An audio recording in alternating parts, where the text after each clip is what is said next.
So makikita po natin, okay sir? Okay, sige. So makikita po natin, ang kuryente ni sir dito, galing po sa kanya is 234.2 volts. Ano po? So ito pong ilaw na to ay 100 watts.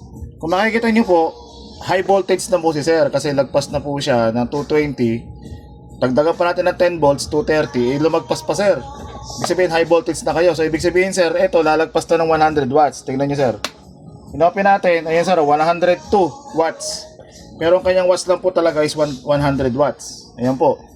Pero pag gagamitan po sir natin itong microfarad na to, EB-Detect. yung EB-Detect 25 microfarad, bawas saksak natin yan dito. Yung 101 sir, tingnan na sir kung anong pagbabago. Yan sir, 73 na lang. Nag-73 na lang siya. Yan ang EB-Detect. Ito yung EB-Detect. Opo, so kapag ito Pababa po, ng ano.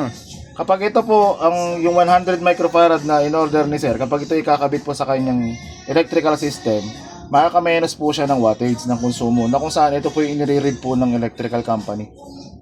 Ano po, hindi na yung mataas. Kapag wala po ito sir, tingnan nyo 73, pag tinanggal natin yung device, babalik. tignan natin yung ilaw sir kung lalabo o lilinaw. Parehas lang naman po, di ba? Walang pagbabago sa ilaw, ayan Walang pagbabago sa ilaw pero nagbabago yung wattage. Yan ang kagandahan po na ito. Yan, ito po sir yung sinasabi ko, na kapag hugot na ito, huwag nyo muna nga hawakan yun. Kasi mga